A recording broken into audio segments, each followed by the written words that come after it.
Hey guys, welcome to the Students and Skeptics podcast. My name is Carlson. Today on the podcast we have Sharia, Benji, Daniel. I'm Michael, and what we're going to be talking about today is the problem of the evil.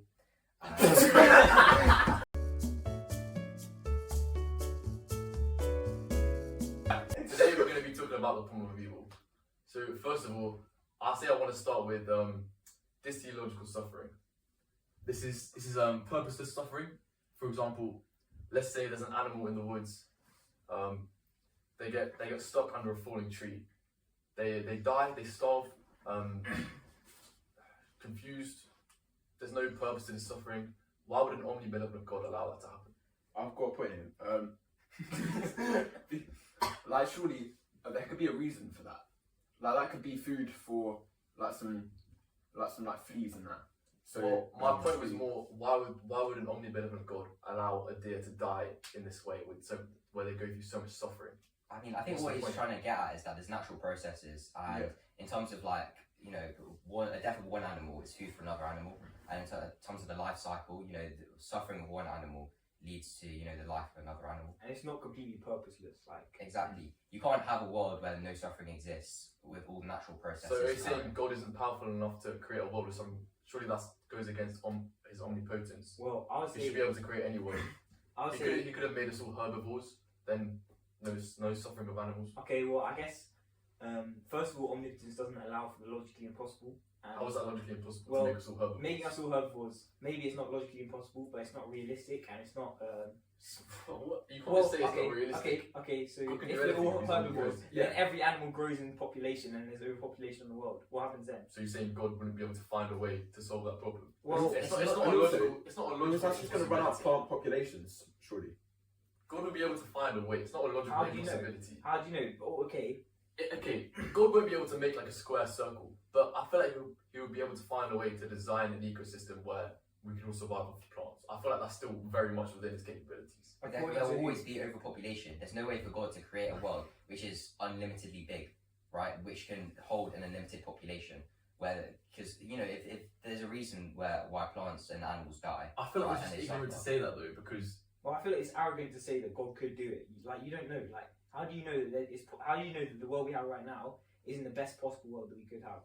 How do you know? Okay, I'll give you an example then. What if we don't even need to rely on food and we just exist and then we just die off naturally with no suffering? Why can't you just made a world like that? We just don't have to eat at all. Yeah, he could have made that, and no, then, I guess and then there'd be no need for suffering. You lose the pleasures of eating, and that's something that's so true. Okay, but I mean, I think all suffering over the history of the world would be worth it if we just don't have to eat. No, but then there's a bunch of other things that you can see. And you can just keep adding that to There's quite a lot of pleasures that come with food and animals, like the captivation of animals, like the zoos, but also So you think animals dying tragically is worth it because we get to eat food that tastes nice? Well, you kind of you put it in such a way that it's kind of misrepresented what I'm saying. I mean, it kind of makes sense. It's not a bad price to pay in terms of not eating food, not enjoying eating food in order to stop all suffering in the world. I think that's what Carson's getting at. I don't know if I'm sure, okay. And then imagine we're in that world where there's no suffering. Then how is there any development in people or in animals? How does the world improve over time? Why do we even need to improve? Well, if we're saying that we're in the beginning of the end times, inaugurated eschatology. If we're in the beginning of the end times, then do you want to just explain that for the viewers? So inaugurated eschatology, essentially inaugurated means the beginning of, and eschatology means the end times. So when Jesus came to earth, he inaugurated the eschatology. So right now we're living in the end times and we're getting closer and closer to the kingdom of God being realized. And so do you not think the world, being as imperfect as it is, needs to improve and go along a bit of a progression before God can come down? Okay, but how do you explain other types of this teleological suffering, such as a child with cancer dying? Or do you think that could have a purpose? I don't think so. Imagine that child dying of cancer led to both the parents coming to Christ. So are you saying the parent's soul making is dependent on this child getting cancer? Surely can you explain soul making if you second? Soul making is essentially let's say some evil is done to you, but you overcome it and your character develops and comes closer to the image of God.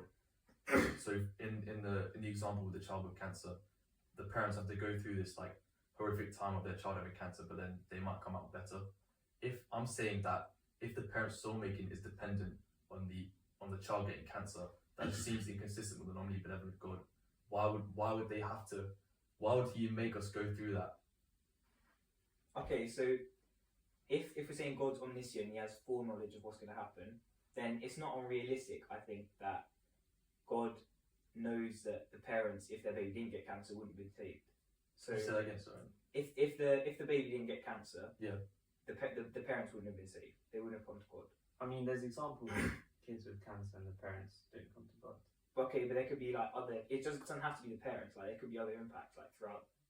And it gives them the opportunity. So it's not saying that every struggle you go through will lead to people becoming a better person. It leads to the opportunity of you becoming a better person. I'm just saying, I don't think soul making is ever okay in this example particularly, because God could have easily just let us get into heaven without having to go through that whole process. It just seems What like do you mean? Like as in He could have made us perfect so that we don't have to so we don't have to go through soul making to get to heaven. Like, why would we even have to go through that in the first place? Well, then what's the point in God creating the world then? Like, if God just created us perfect, then there's no point in us. Well, maybe there is no point. Well, I think there kind of is. Like, the fact that we're in the world right now. Like, if we're saying it's internal critique and we do exist, then. So are you saying if we were made perfect, then there's just no point to like free will? Well, if we're made, okay, what do you mean by made perfect? Like, morally, Like the end result of soul making. so we don't have to go through Like soul making. starting with the end of soul making. So we're already made like in the image of God. Is the end make of soul making being in heaven or being like 80 years old and having gone through loads of suffering? Like, what's the end result of soul making? Like being perfect for heaven. Why couldn't you just let us I'm go not straight sure to like heaven? what you mean by like perfect for heaven. Like, I don't really get it. I think Was like that not in the Garden of Eden until Adam and Eve ate the apple? Do you mean like what Adam and Eve were like before? Yeah, like before the fall, yeah. Why before couldn't the you just fall. made us like that and not have us have to go through soul making? Humans chose, like Adam and Eve chose to eat the apple. So we're responsible for what Adam and Eve did. Okay. Like 10, whatever, how the many world years has ago. become Homunculus corrupted. theory. But We're not responsible for it, but the world has become corrupted because of it, and therefore we've taken. we like, live in it, and we've hit the we have domino the effect. opportunity to like improve the world. But it's not like we have to like. It's not like we only ever have the choice to do sin. Like we can still do good now and then. It's just we're gonna sin at some point. I still think you need to provide evidence for fallen world though, because the Like, evidence. suffering everywhere. Okay, but that points towards there being no God, like more than it points towards us being in a fallen world. Says who? Like Okay, well, I just want you to imagine for a second. Let's say there was no God. Let's say we went through evolution, like the scientists have said, like there's harsh competition, natural selection. We would see, and we would expect to see exactly what we see, like animals killing each other, animals killing other animals in brutal ways, just for like competition for scarce resources. We wouldn't expect to see a world like that if there was an omnibenevolent God. Well, would you So I would expect, say, would you expect to see what we're seeing right now among humans, like relationships, love, like unconditional feelings for each other? Is that a purely evolutionary thing? so you're saying we wouldn't expect that if it was just evolution? Well, I'm not sure that what we see right now is 100% what we'd expect if the world was just evolution. Like, I think I feel like That's it's kind of a different issue, though. evolution though, because like you rely on your relationships to like provide you with like food and like allow for like reproduction and like relationship with like your mother is because she like gives you milk, and that's like a source of nutrients for you. Okay, but then how do you explain like loving someone that doesn't love you back? That's because It's That's non-evolutionary. because you want that. Yeah, that's because you That's want 'cause to you want that, yeah. reproduce. But it doesn't make sense because the person doesn't love you back, so you're not going to reproduce with them. But it's a desire to reproduce. Yeah, exactly. Okay, then why don't you love everyone? Because Why some do you people love people aren't, don't really want some to, people like, aren't yeah. beneficial to produce with evolution. Yeah, that's like Why not? Because you want to find the most optimal like mate. But okay, but some people are trying like what? Let's say you're in love with someone with Down syndrome. That's not the most optimal mate, right? let's be Just honest. remember to go on YouTube. Like, as in terms of biologically. You view it as that, though. Okay, it could be argued that that's not the most optimal mate to be in love with someone with Down syndrome. So how would you explain falling in love with someone who okay, let's say they've got every single bad genetic disorder you can possibly have all stacked into one.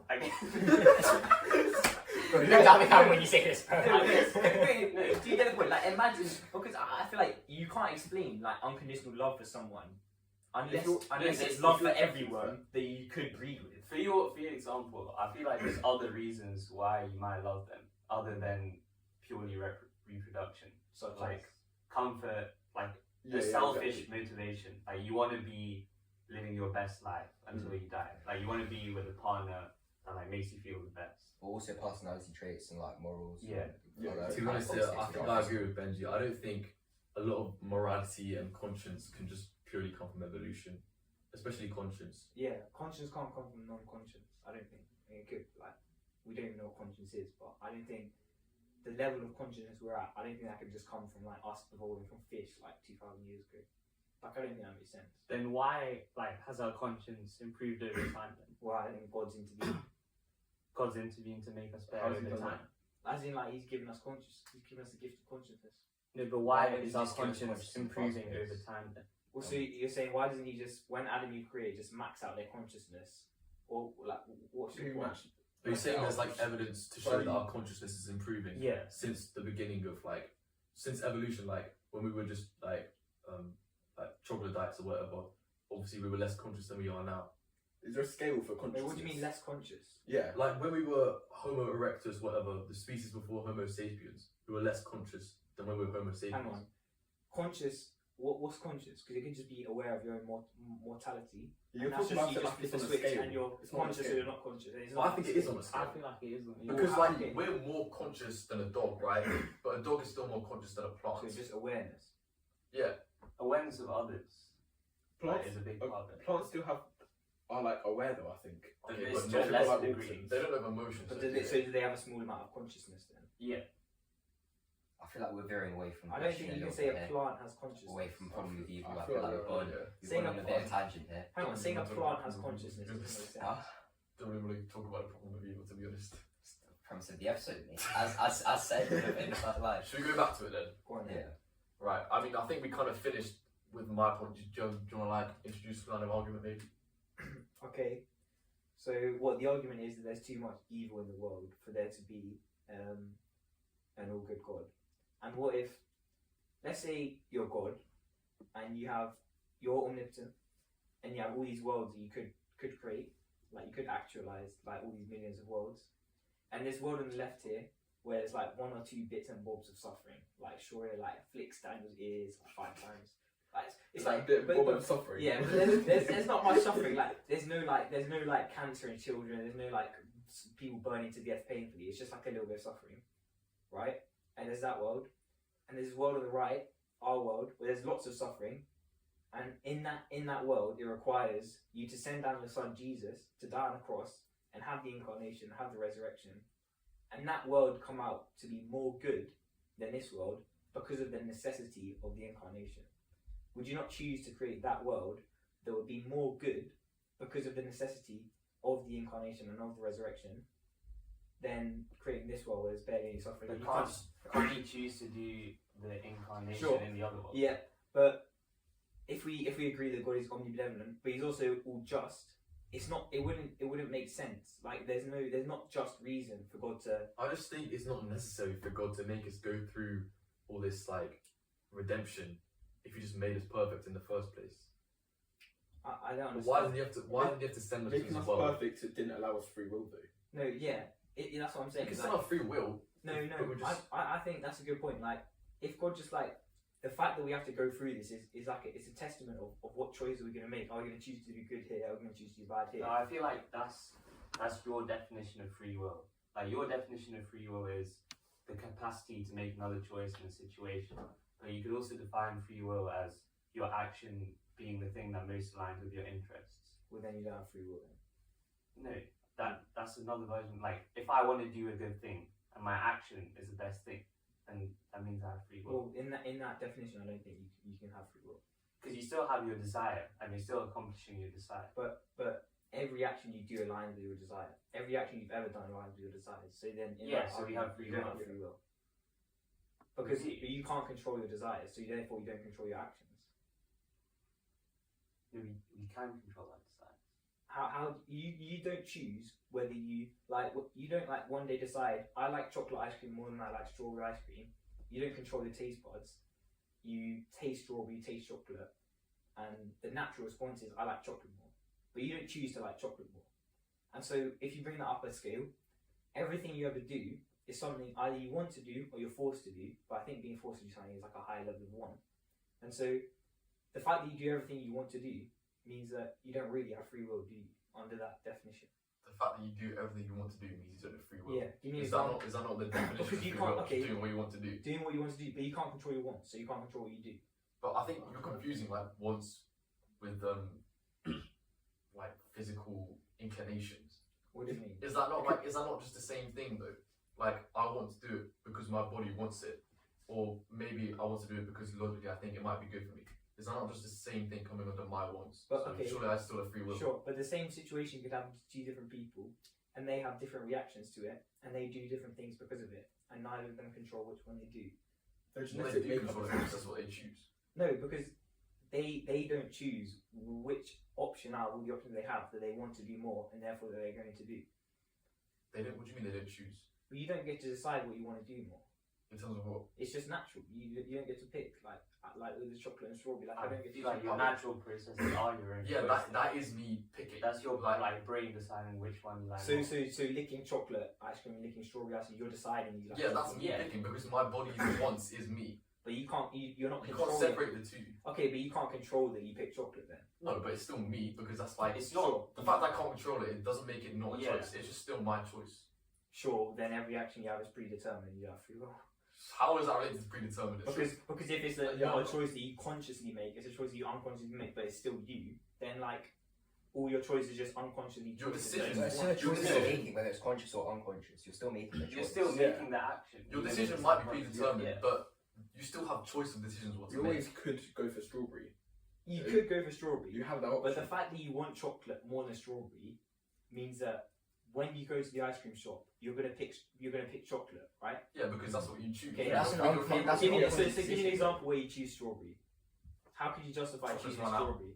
Chocolates run out. Then you don't have a choice. You don't You don't have a choice. choice. No, you don't really have Okay, a choice. let's I say, would let's never say choose- oh, I I would want to never choose strawberry. reclaim my free will, so I'm gonna intentionally choose strawberry just to Yeah, no, to you stop can do using that. my free will. No, no. But then you want to reclaim your free will, so it's still a one.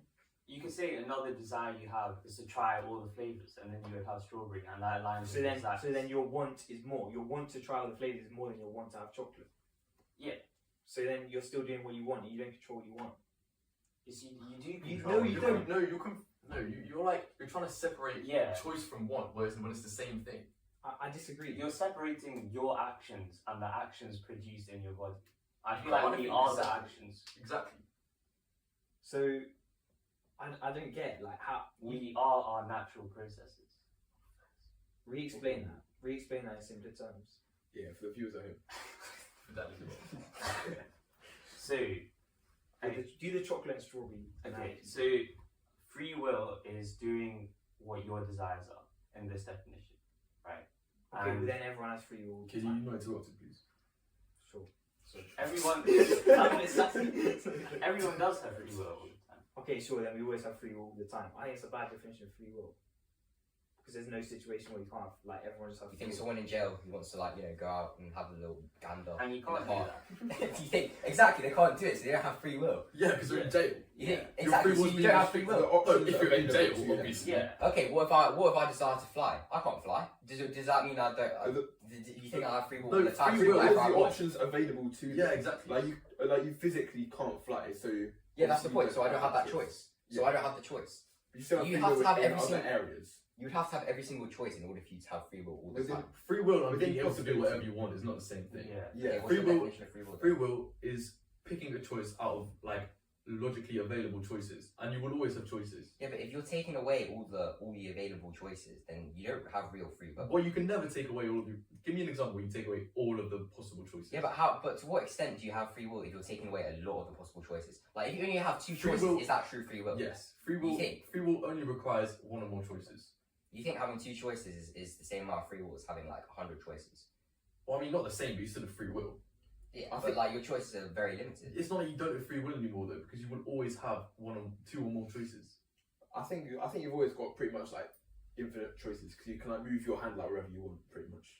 Or is that not like?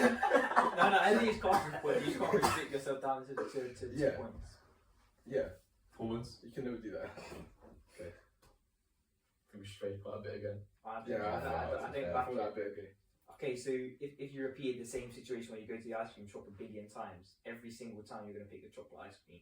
If that's Because what that's what you choose with Yeah. your free will. So you don't have free will then. Oh, mate, Because you're picking the chocolate ice cream every single time. You don't even have the ability to pick the strawberry one. not having free will would be like if someone force fed you chocolate every time. Yeah. No, because that's different. Like that's You're definitely trying to different. say like your It's not body the is opposite. force feeding you chocolate. But your body and your logical choice is It's the same thing. Yeah. No. Your Yeah. body is you, bro. Yeah, sure. Your physical choice. Oh, I like chocolate, and like the chemicals in your brain, whatever, want chocolate. That's you. You can't separate that from yourself. So, Let's you say don't, someone's so, forcing so, you. so you don't decide what your body likes. You do because You you, do. are your body. Because you are your body. Your body Your and body- you are not separate things. They're the same thing. So you're saying what my body wants, my brain's gonna want all the time. No, I'm saying your mind and your body are the same thing. You can't separate them. Well, so I think, Bodily wants and mind wants are the same thing. well, what if I want to stay up late and I fall asleep because my body's too tired? So when your bodily wants and mind wants are contradicting. Yeah. Like I'm just like I have to stay up. I'm gonna try to stay up for. as Well, your long as body you wants can. to always And I'm supersede. so exhausted that I just fall asleep. Your body wants to. What if like? They Right, will always supersede, but that's I don't think that's true. less though. free You will. think that's true? Your body wants to always supersede. What if like having a balanced diet, for example? If your mind wants to have fast food every single day, Yeah. right? Your mind will supersede what your body wants. Yeah. Because you'll go. So you say your body will always supersede your mind, but that's a situation where your mind will supersede your I body. mean, you're right, but like You're not that's making still a you decision. though. Like they're both you. You can't separate them. Like oh, that's not me. That's forcing me. That's diminishing my free will. It's So still your you. free will is just subconscious then. It's subconscious and conscious. It's a combination of both. Which and that But you're not combination, making conscious. that decisions. combination leads you to make a choice, which is what is, and that is like how you use your free will. I don't agree. I think your body leads to your conscious decision. I think You're what your body likes will lead to what you think you like. Like my body's likes a taste of chocolate when I taste it, and therefore in my mind I'm like I want chocolate. Okay, so I think the best argument that anyone's ever come up with against No, the no, no, I think the best argument anyone's ever come up with against the problem of evil is probably in the Bible, in Job, but it's quite a common one as well. Simply that we can never understand God's intentions, and we can never speak on God's behalf. We can never try to explain what He's going to do. It says this in Job. Job essentially is a story of God and Satan Satan says, if I strip Job of all his attributes, all his things, then he'll stay faithful. God says, oh no, he'll stay faithful to me. So it happens, and he's got boils in his body. All his friends are snakes, and it's like I think his wife's dead. And he cries out to God, why have you done this? And God responds, like essentially, like who are you to question me? Like I'm so above you, you can never understand what's going on in my brain. So that's a pretty good argument. I think I my don't point. think you can solve that. My point in response to this is that if we're looking at the evidential problem of evil, biblical evidence will never outweigh the natural evidence of what we see in the natural world. So you can't use any biblical evidence really. It's not biblical evidence. So, Is it not from the Bible? yeah, I'm But saying to be God. fair, I don't think it's very Yeah, but- omnibenevolent to go like to Job and say like you're so beneath me. Like you couldn't. No, I think. No, but you can't tell what is Hang on, what I is think like. Job is being arrogant in that situation. Yeah. But also, I think that saying, "Oh, it's not very omnibenevolent to do this" as a human doesn't make sense Yeah. because as a human, you'll never have the capacity for omnibenevolence. You'll never know. You never even get close to what it's like. I'm to just be all saying, loving. like in the evidential problem, if you want to introduce Christianity, the biblical evidence, I'm just using that as Christianity, will never outweigh the natural evidence. What do you mean?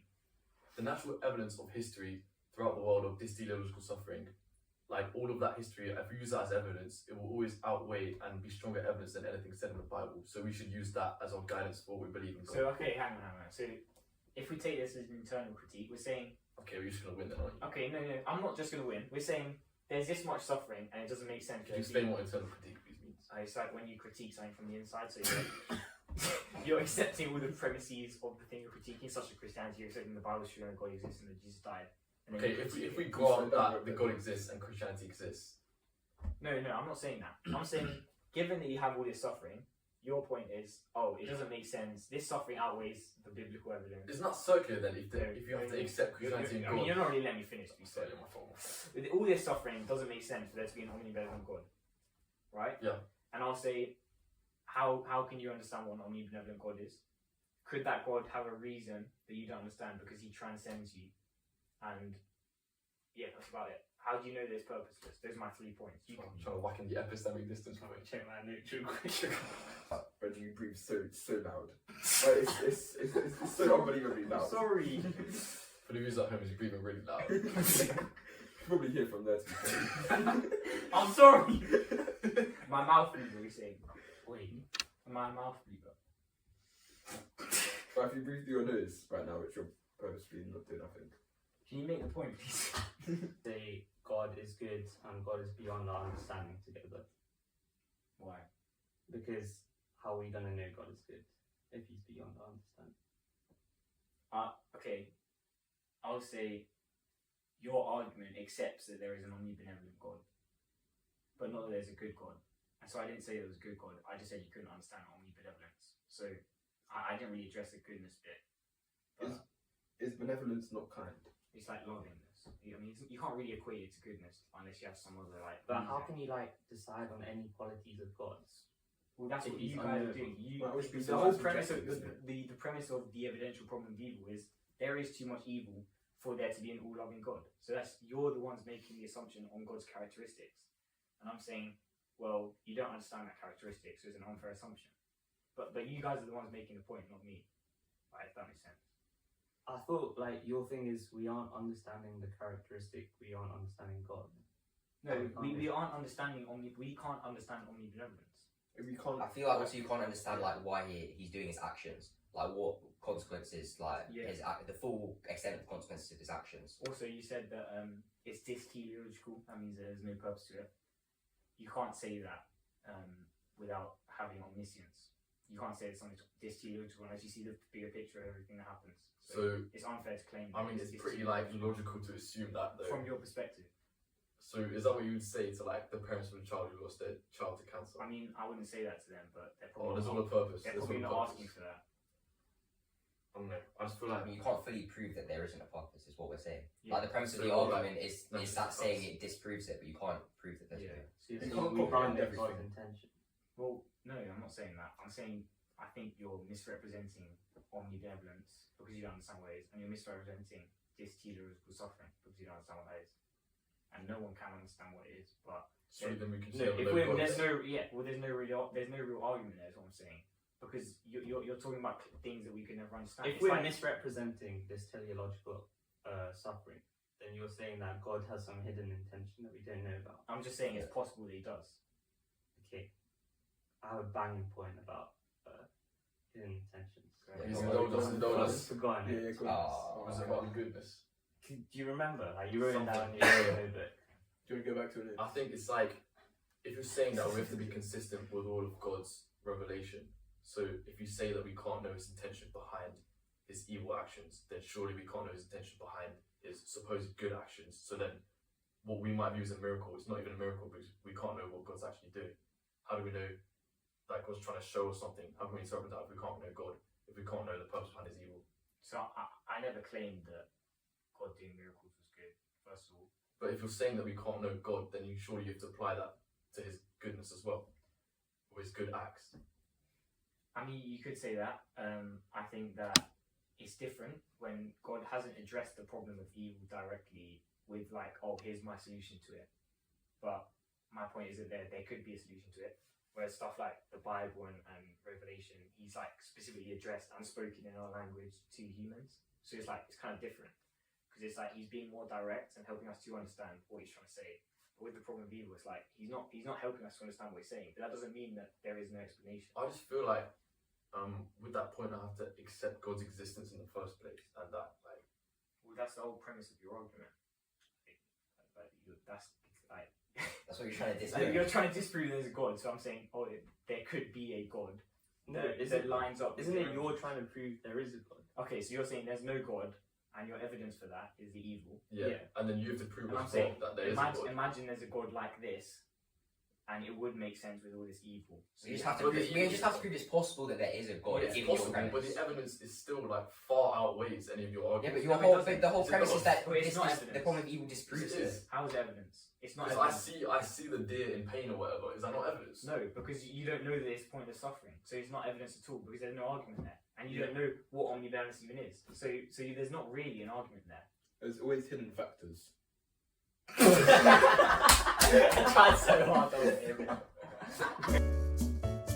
Well, I'd also like to say, No, you know what? You know why? I might as well, I'm not gonna lie. I was like, I had a really good point against it. Was it what I said or not? No, Oh. that's the ad hoc thing. Yeah, I don't know. That's the It's, epistemic it's, distance. So they moved on to a different thing after my Yeah, contribution there. I don't think your point was very good. I think you I kind don't really It was my understand point. it still, to be honest. I'm just of kind of. misrepresenting what's going on. It wasn't attacking that. It was for something else. It was like if you talk about epistemic distance and how that exists. Oh, we didn't bring that up Yeah. once, to be fair. Were you going to? Well, we could. Yeah. For the view out there, epistemic distance is a theory that if there was no pointless suffering in the world, then imagine you looked at every piece of suffering ever and you saw there was like a clear purpose to it, to us humans. Then for some, that would be obvious evidence that there's a God, or there's a creator, or there's like a behind the scenes writer, like putting purpose in all this suffering. And so it would be too much evidence for there to be an existence of God, which would make it obvious. And the reason that that's bad is because it would be bad for us to follow God because we're scared of going to hell. Like imagine I just know for a fact that God exists, but I'm an atheist, and I was like, oh, I'll follow him because I'm scared of going to hell. I'm not choosing to follow him out of the goodness of my heart or because I love God. I'm just doing it because like I'm scared of going to hell, and that's not what God wants. So he has to create like this distance between him and us, and like he has to create it so like there's like some evidence that God might exist, so that we can take a leap of faith. Because if there's like loads of evidence that God exists, then we're not really taking a leap of faith. And so that's a point for why distributable suffering might exist. You remember your thing? Yeah, it's not that great, but like my thing was everything we see that has been revealed about God is like usually good things or things that are like convenient, and then the things that we don't know are the things that test Christian faith. Like nothing's been revealed about solution is the problem of evil, like God's take on that. But like we get miracles and we get revelations, well, all the good things God's done. Seems quite Say convenient. that again. We see revelations, we see miracles, we see like the works of God, and they're all portraying God as like a good being. Like it's a positive for the Christian faith. And then things we don't know through epistemic distance are like typically things that attack the faith, Like what? like the problem of people. But that's only one thing. It's quite a big thing. It's I mean, it's only one thing. Like imagine there was like I think that would be a good argument if there's 100 things, but 100 different instances where we can see the problem of evil. okay, wait, that's like it's all the same thing, isn't it? If there's like 100 different categories where God hasn't really revealed what's going I mean, on. if you give me a day, I'm like, just think about that. Probably I'm not. giving you quite a few. You've had a week, mate. Could you argue against that though, or is it just? Yeah, like, I mean, I think it's like kind of you're saying that what basically the biggest argument against Christianity God doesn't have direct response to. Is that like the point? Yeah. Well, first of all, he has like a kind of response in Job, like I said, that we shouldn't try and be arrogant and like understand Assume we God's know. intentions. But secondly, God's like not obligated to tell us the reason behind the evil. He could have like a good reason for not telling us. Like it could be like more beneficial for him to not explain it to us. We don't know that. But I mean, it's like what more do you want to say? For Job's thing about God not revealing his intentions, how do we then know like what good actions are to take? I mean, there's a lot of commandments in the Bible. Or So if follow God is his revealing his footsteps. intentions. Well, yeah, but he's really intentions in some circumstances. Not every intention he's making. Yeah, so that's ad hoc as well. Like it's convenient for him to do that. What do you explain mean? the ad hoc? Oh, it just means like when necessary. It's a bit of Latin. So you're saying what? We can't understand God's intentions when it comes to him allowing there to be suffering in the world. Can't understand. Wait, say that again. We can't understand God's intentions when he allows suffering into this world. Yeah. So we can't understand any of God's intentions. No, we can understand some of God's intentions, But why would he like publish some intentions and not others? Well, we only semi-understand his intentions, I would say. Like, I don't think anyone out there claims to fully understand God's intention when it comes to like sinning, or like murder, or like stealing, or loving. Like, I don't think anyone claims to understand fully like what God would intend us to do or why this thing exists. Like, we just have like a semi-understanding of it because God's given us revelation about it. But He hasn't given us revelation about the problem of evil except in Job. I mean, could I like attack your argument by attacking the Bible? Like as a Like, give me an example. I mean, just, like, Contradictions. yeah, contradictions in the Bible. Like what?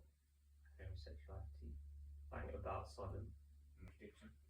About how in Genesis Sodom was destroyed Quite that. for homosexuality. And then in a different chapter, I think it's Romans, it's like Genesis was destroyed because of the greed of the people in Sodom. So like there's a conflict there. I don't think it says in Genesis that Sodom was destroyed because of the homosexuality. It's implied, but it never specifically said. And then later, I think it's in Jude or Judges, it says the reason that Sodom and Gomorrah were destroyed because of gang rape. That was the reason, because there were two people below these like people left in the street or No, something. it says in Romans Sodom, like your sister Sodom was destroyed because of the greed of its I think inhabitants. that's in Judges Is it? I'm pretty sure it's or in Jude Romans. or something. Can we save this for another episode, maybe? Yeah, could be. I feel like we're kind of done with the problem of evil. I mean, Actually, was the thing in Sodom? just like- Was that homosexuality or was it just like people bumming each Basically, other? two angels pulled up. Basically, it's a really gay town, and two angels pulled up, and they were like, "Oh, we're gonna disguise ourselves as these people, these men. We're gonna hide in this guy's house. Can we trust him, or like to test him or something?" And then all the gay lads rock up to his house, and they're like, "Please, like, let us shag these two new angels." But they don't know the angels. Like, look, the two new people, like, let us shag. And the guy's like, "Look, I've got daughters you can have sex with, but just not these two guys." And they say no, and then they rape him, I think. But I don't know if the angels actually get raped, and I might have just misrepresented the story completely. It's just the equipment, but something along I those think lines. that bit will get cut. Can we just cut out this? No, don't cut that out. Don't cut that out. Let's get left in. So in conclusion, I think we've concluded. Now go on. There are two sides to this coin. Believe what you want to believe. Like, Leave a comment in chat, and also give us ideas for future episodes. Yeah, in the comments, yeah, guys, yeah. because we read every comment, we heart every. Next episode, we're thinking of doing some Nietzsche. If you want to do your own research on that, maybe. Just come along with us, like pretend you're part of the podcast and do your purposes. Yeah, maybe we'll invite you for a guest appearance. Who knows? Catch you later, guys. Yeah, see you later. We've been doing the skeptics. Signing off.